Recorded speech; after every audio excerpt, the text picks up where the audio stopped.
Big dog's gotta eat. You know what I'm saying? All right, morning of the race. It is 6:30. Just been up for a little bit, getting myself ready. Took my morning supplements, got my gear together, and got all my race day fueling sorted out, which I'll show you in a second. I'm fired up. It's gonna be a sufferfest. This is what I signed up for. I'm nervous, but it's gonna be about 6-7 hours of running. 6-7. Do the kids still say that? I don't know. And we're gonna do our best. We're showing up. Body's a little sore, but that usually happens after a day of more so rest.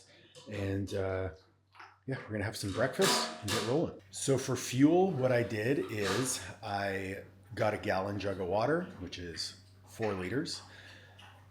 Took some of the water out, replaced it with coconut water.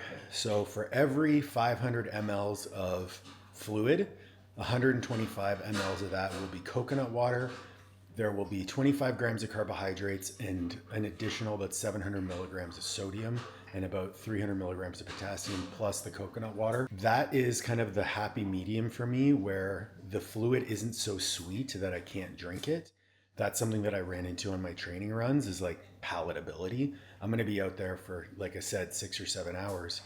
So I want to make sure that I'm able to take in these fluids. I packed 8 liters of hydration fluid, which will account for 8 hours of running because I usually take in about 1 liter of water per hour. Then what I did is I grabbed about 3 of each flavor of gel. I'm bringing way more gels than I need. Reason being is I want to be able to calculate how much carbohydrate I took from gels, how much carbohydrate I took from liquid at the end of the race, do the math and see if I nailed my hydration. The goal will be every 30 minutes to have a gel or a chew. So anywhere between 25 to 40 grams of carbohydrates every 30 minutes, plus the 25 grams of carbohydrates from the liquid puts me around 75 to 100 grams of carbohydrates per hour. I went a little bit hard on the carbohydrates on one of my runs, aiming for like 120-ish grams, and it just sat in my stomach. So I'm gonna underdo the carbs just a little bit based on some training runs, and I'm hoping that'll allow my stomach to settle. I also brought a few of these BPN Go bars. These are just 36 grams of carbs, but they have a little bit of fats, and they're whole food. So if my stomach starts to get a little bit weird, I know that whole food does settle my stomach well. That's why I like the chews. So I'm gonna supplement with a little bit of that as well. All right, so meal 1 is going to be 25 grams of whey isolate, just a little bit of protein, 20 grams of peanut butter for some carbohydrates. Then I've got 60 grams of granola, 60 grams of cocoa pebbles, 20 grams of honey, 150 grams of berries, and half a banana. So you can see, just looks like a bowl of slop, but it's delicious. And yeah, gonna watch a podcast.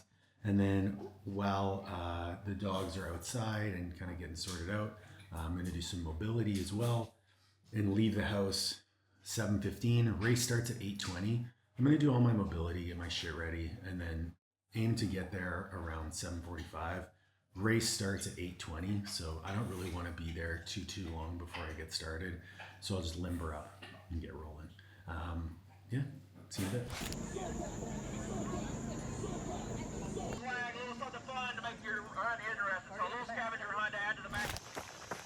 5 miles in. Whew. Halfway through lap 2. Been walking the uphills and been trying to keep my heart rate under control, but it's really fucking hot and this canopy is keeping all the humidity in. So just doing our best, trying to pace it well, hydrate, and stay on the fueling plan. Just over 10 miles in, definitely feeling it. Almost a third of the way through. 2 hours. Thanks, brother. 2 hours in, third of the way through. We're gonna be all right, fam. Third of the way. We started loop number 4. Just keep going. Who are you when things get hard?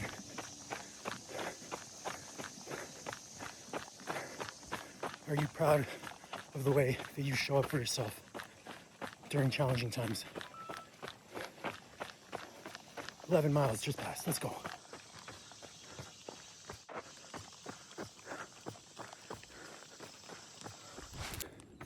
just over 16 miles in, over halfway.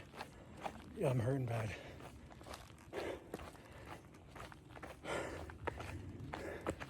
But I promised myself no matter how bad I felt, I'd finish. So if that means I just walk, jog the whole rest of the way in, I'm gonna do it. We're over halfway and we're gonna finish. 17.7 miles in. I've been walking for way too long. My hips are locked up. I can run downhill a little bit, but my heart rate just won't come down. This is so hot. I'm just gonna keep fucking walking. One foot in front of the other. 20 miles, 20.3 to be exact. We're walking. My left adductor is locked up. I can't open my stride. Got the pulls just to help out a little bit, but I'm still going. This is by far the hardest thing I've ever done. And this feeling of wanting to stop, I just passed, like a park bench, and it took every ounce of me not to sit down. I haven't sit down once. Even when I got to the aid station, stayed standing, just moving. One foot in front of the other. You can't fail if you keep putting one foot in front of the other. 23 miles. I will say this. I'm not a fucking cheater. I never will be. I see a lot of people taking shortcuts, cutting corners out here. It doesn't matter how bad I feel. If I did something like that, I'd never be able to look at myself the same. Personal pride. Make yourself proud. Make other people proud. Hold yourself to a standard, even when it hurts, especially when it hurts. So, we did it. 50K, well, over 50K. It ended up being just under 33 miles, 32.85 miles. Did that in 8 hours, 37 minutes, and 57 seconds. I have a lot to say, but I think I'm gonna wait until tomorrow just to let things digest. I definitely felt a lot of emotion crossing the finish line. Absolutely grateful to be able to push myself the way that I did. There was some disappointment, being that I felt like I was capable of a better performance than that, while at the same time just being proud of myself for relinquishing those expectations. So yeah, just got home, had a shower, and fed the dogs, and I made myself some sourdough, peanut butter, Nutella, and banana because I've been craving that. And gonna order some Uber Eats. Liv gets home from Charleston in about an hour, so she's gonna join me, and we're just gonna relax. I do want to give a special shout out to my client Kyle. Kyle joined me. He's local here to Charlotte. Been training him for a 25K trail race in the fall. He's become a very close friend to me. So he took his Saturday afternoon to show up and try to catch me finishing, but he showed up. I still had 3 loops left because of how challenging the race was for me. He asked me if I needed anything. He ran to the store to get me some ice. And he actually ran the last loop with me to make sure that I was okay and that I was still able to push. And it just meant a lot. It meant a lot that he would take time out of his day just to be with me and make sure that I was able to be successful. And I get that I do a lot of that stuff for other people, but very seldom does that happen for me. And it just meant a lot. So wanted to mention that. Thank you, Kyle. Means the world, buddy. Love you. And I'll catch you guys tomorrow for a little bit of a rundown. Wow, so I just rewatched the video that I recorded Saturday night, and man, I was in rough shape. I could barely talk because my voice was so hoarse from breathing so much. But yeah, just an incredible experience. I kind of want to run down, before I get into the whole emotions and shit like that, because ultimately this is something that I do and that we do, pushing ourselves to limits, facing the decision whether to quit or keep going. That's the reason why we do it. So as bad as I felt on Saturday, that's why I showed up. I showed up to feel that badly and know that I could keep going. Like I mentioned, the race was just under 53 kilometers, 32.84 miles.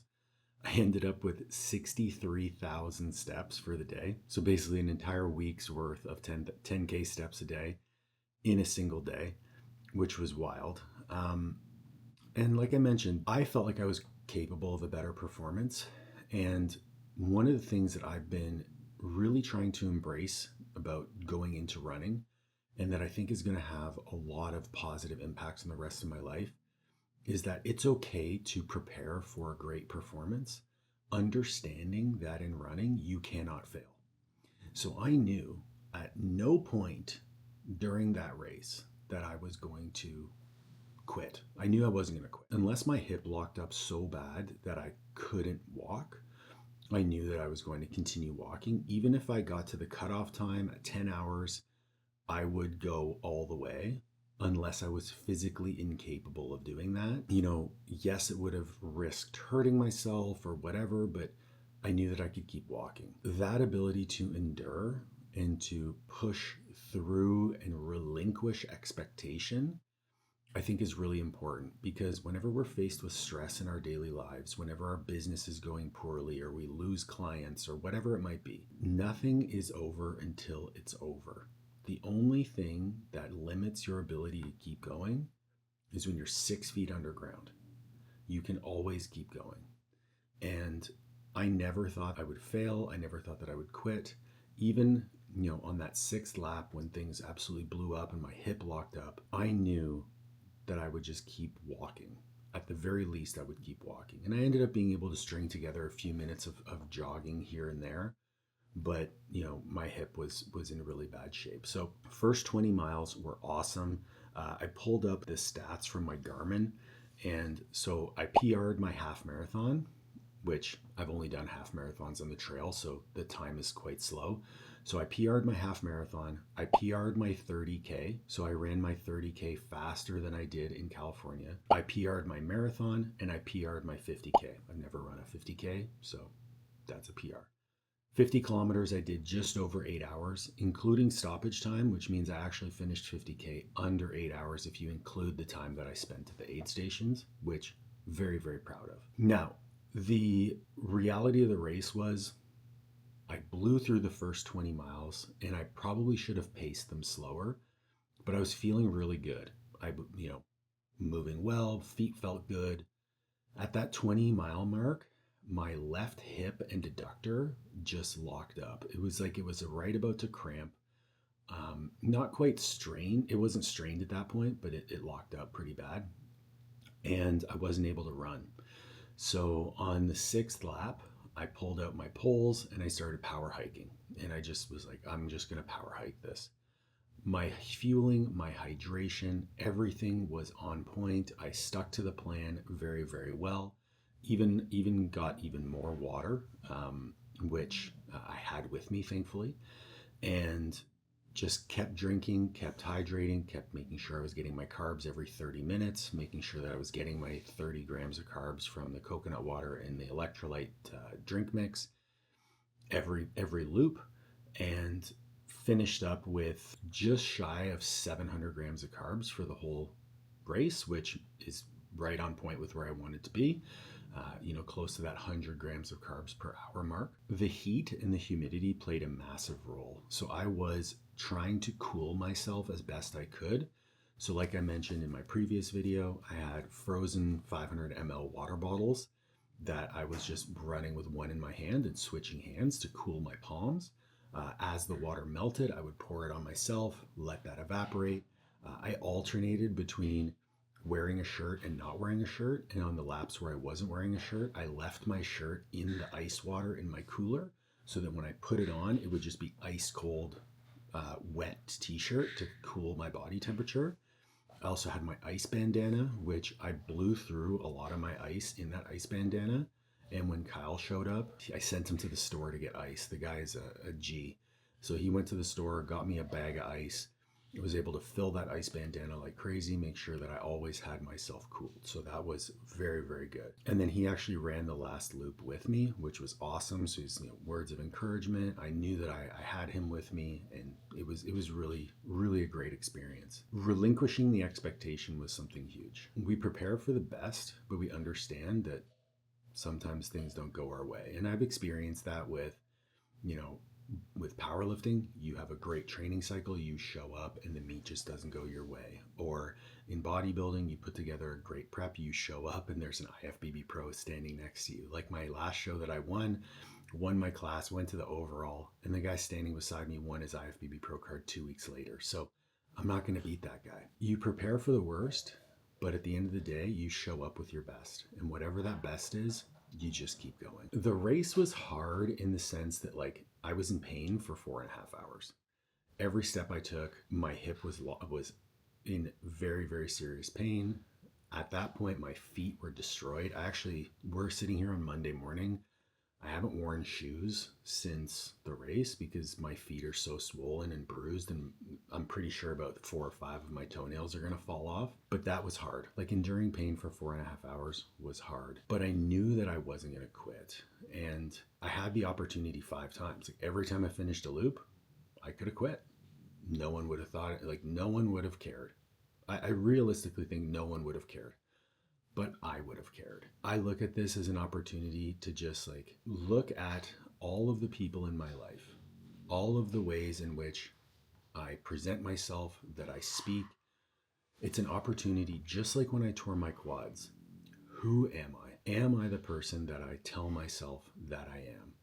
My wife, every single one of my clients, my mentees, my followers, my friends, my family, you were all in my mind for those last 13 miles because I needed to show you and myself that I am who I am.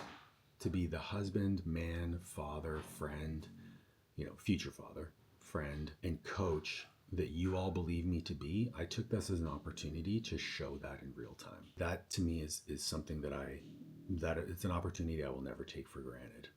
And I know this is really long-winded, but my experience is one that I would like to pass on. And I truly believe that as a coach and mentor, it's important to walk the walk. And I hope that through these experiences, you all see the power that you have within you to make the hard choice, to endure. And even when things don't go the right way, to not quit, even when you're given every opportunity. So since the race, I wanted to share this. Since the race, my HRV, the night of the race, was 19, which is the lowest I've ever had it. My readiness score was 1 on Sunday. It is also 1 today. That's a score out of 100. My sleep score the night of the race was a 39, which out of 100, the worst I've ever had. And then my recovery timeline is 92 hours, so 4 days. My plan from here on out is I'm going to rest. Yesterday, Liv and I went to a little expo, but I only got like 3,000 steps for the whole day, wore flip-flops, and kind of tried to stay off my feet as much as I possibly could. Trying to hydrate as much as I can, so aiming for between 7 to 8 liters of water a day, trying to limit my caffeine intake. Today, I will try to go for a few short walks. I'll probably use my walking pad at my desk and just move.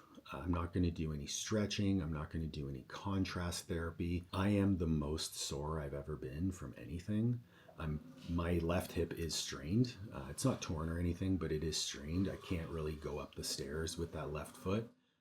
Can't lift my knee very well. I tore some scar tissue in my right knee. My right knee's all bruised up, which I wasn't really expecting because my right knee didn't hurt too much during the race, but obviously there's a ton of scar tissue on my knees from the surgery, so there was some tearing there. And I'll probably get back to some low impact cardio in a couple of days. But one thing that is really important to note is when you have such a massive stimulus of stress on the body, introducing recovery modalities, quote unquote, is another stressor. So sometimes just resting, relaxing, trying to allow the body's natural processes to take over is the best course of action. I'm not taking any anti-inflammatories.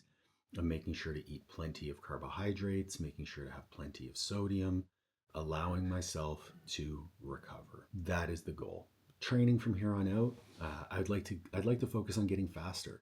I'd like to focus on, shorter distances, 5, 10K, maybe a half marathon later in the fall on the road. I'd also like to put on some size. I've lost quite a bit of muscle mass in this process of pursuing these longer races, and I don't like being frail. I feel frail. So I'm going to start to put on, focus on lifting a little bit more, putting on some muscle mass, focus on my speed, and continue to have fun with training, continue to find different ways to push myself, seek progression, and embrace this, hybrid type of training approach and take you guys along the journey with me. I hope you enjoyed the video. I really enjoyed making it, and I'm feeling a ton of gratitude.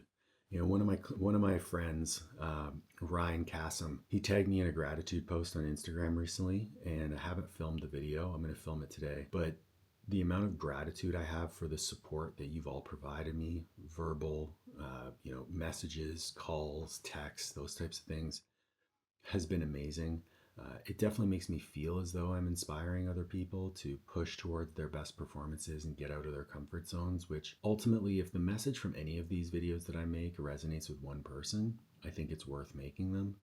And, gratitude is definitely the name of the game. Gratitude for the people in my life, gratitude for the mindset that I've cultivated, gratitude for my ability to continue to push. A year ago tomorrow, I went on my first run.